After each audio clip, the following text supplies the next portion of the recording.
Hey, thanks for joining us today on the Faith Ignited channel. I'm here with Pastor Aaron Shivington of Faith Ignited Church. I'm Michael Bridges, Executive Pastor, and today we're answering questions that you all have sent in. Aaron, good to go? Yeah, I'm ready. Okay, here's our question today. I love this question, by the way. This is a good one. It is a good one. As a parent, I'm increasingly concerned with the message that I'm hearing in our culture that there is no truth. And maybe another way of saying that is that there's no absolute truth. There cannot be two truths that contradict each other. How do we help prepare our children to face the world to be able to discern truth? I have 3 small children. I'm very worried about their future. Yeah.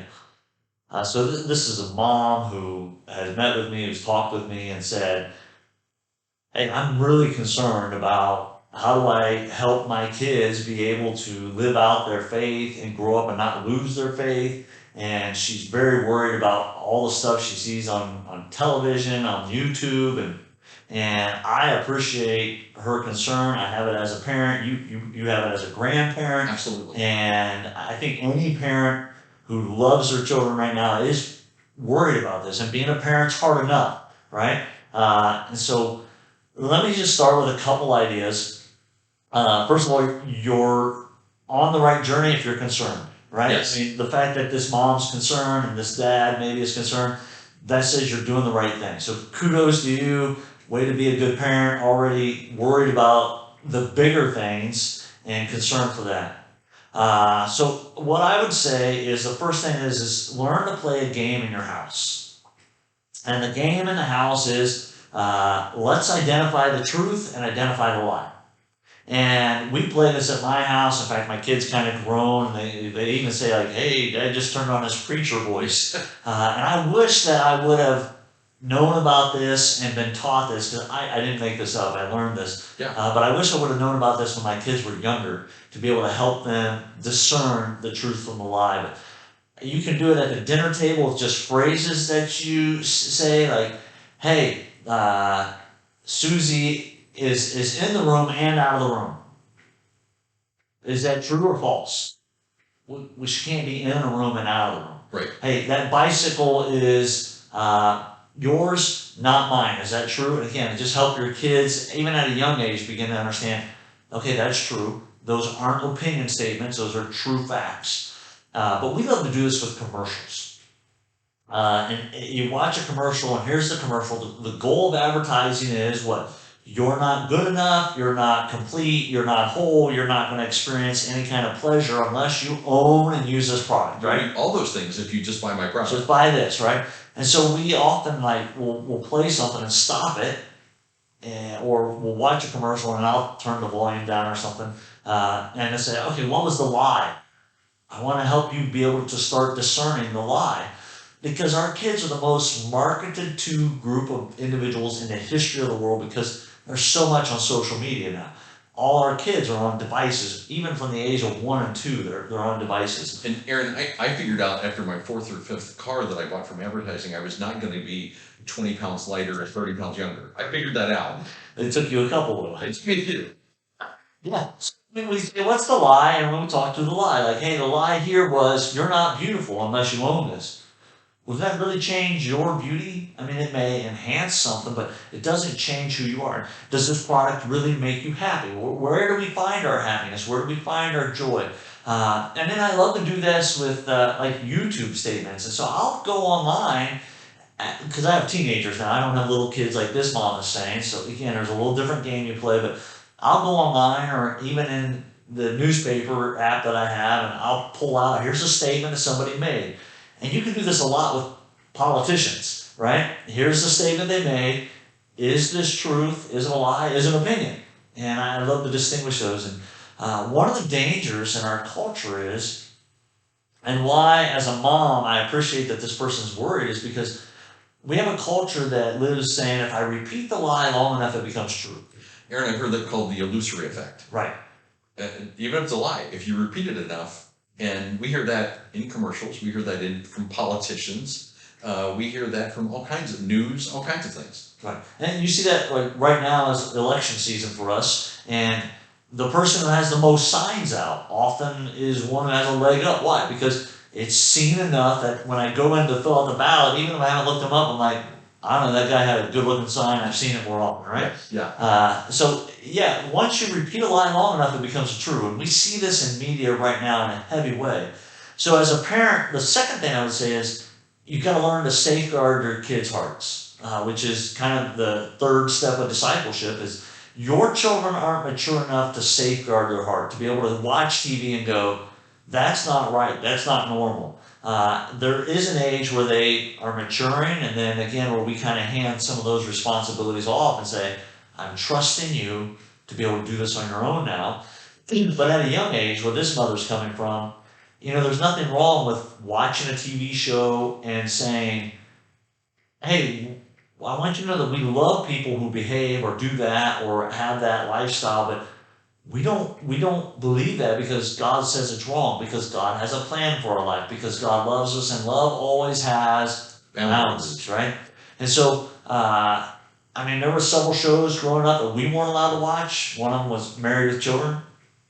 I never understood why we weren't allowed to watch it till I was an adult, and I watched an episode and went, okay, my parents didn't want me to have this distorted view of marriage. And again, it was one of the first risky shows that was kind of prime time when I was a kid. I look back now and I'm thankful that my parents protected me from that. Even though I missed out on all the conversations that my friends had at school as they talked about the show. But the idea that we have to safeguard our children's hearts and put boundaries in place to protect them from ideologies that our culture, again, is trying to normalize, because if I just say the lie enough, it becomes accepted. I think those are two key places to start. Again, play the game. What's the truth? What's not the truth? What's the lie? And then we do have to safeguard our kids' hearts until they get old enough to safeguard it on their own. And if we set those patterns of behavior, like, again, why wasn't I allowed to watch that growing up? Oh, okay, that's why. Now I do the same thing with my kids. There are shows that I said to my kids, you can't watch that. Well, why? There are people that we can't support. We went through and removed a bunch of stuff from my daughter's room because one of her favorite characters just came out and said, I'm transgender. And I sat down with her and I said, look, it's not that we don't love this person. It's not that we don't care for them. Right. It's just they can't be a hero anymore. Right. Because they're not an example that we want to follow. We did the same thing with Miley Cyrus when she moved from Hannah Montana, who was a great role model, into the Wrecking Ball girl. And I kind of took all the Miley Cyrus stuff and I said to my daughter, like, I know you're kind of outgrowing this, but at the same time, this isn't the person we want you to become. She's no longer a role model for you. And again, the key thing here is we still love them. Yeah, right. And in fact, we've taken some heat from people who are like, well, you don't support them anymore. You took your daughter's stuff away. No, we still love them. It's just they're not the person we want our daughter to look up to and emulate. Right. And if that person walked into our church, we would embrace them and love them and be thankful that they're there. Right. And absolutely probably won't even know any difference from anybody else, and they shouldn't, because again, we want everybody to experience the grace of God. And I walk in with sins and things I wrestle with. You do. But at the same time, again, we got to safeguard our children and protect who they idolize, who they look up to, and who they worship, which is a very challenging thing in our culture. And Aaron, you when you were talking there, you used the term hero. We live in a society with superheroes. We see them on all kinds of video. I would use a term that parents need to be, and that is they need to be the defender. They need to be the defender superhero for their children. Yeah. Because their children do not know and cannot defend themselves from what they are bombarded with. And so we need to be the defender for them and stand in the gap and teach them truth and point out, like you said, point out what's truth, what's a lie, what are the things that we believe are truth, so that they can know that and grow up with that and be able to discern things that they hear. Yeah. When they hear from another child that somehow calls them a name or something, well, let's sit down and talk about that. Let's talk about where's the lie in that.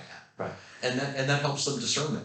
Yeah, and what we're doing there is we're really teaching our children critical thinking skills. Yes. Which is essential, because one of the accusations against Christianity is, again, you just follow Jesus because that's what you grew up with and you haven't really thought through it. And we do see a lot of kids who leave the faith once they kind of hit high school or college, because suddenly they're exposed to all these other world ideas, and we haven't taught them to think critically. I tell people all the time, the people in our church we're training them to think critically. They don't swallow everything I say. They fact check me, and I love it when they're like, "Is that really what that means? Is that really what that says in the Bible?"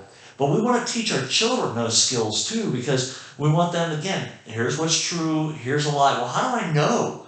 Mom and dad said so is not a good answer. It is up to a certain age, but at a certain age, we got to go, we need you to think for yourself. And so we're teaching them to think critically about all things, including the faith in Jesus, because we want them to be able to withstand the day that someone tries to talk them out of their faith, and they're going to look and go, actually, we cover these questions at home all the time. Right. So again, my children are teenagers, so we play games with like, all right, someone says, I can't believe in God because my grandma died of cancer. I watched her tortured and suffering through chemo. How can a good God allow that to happen?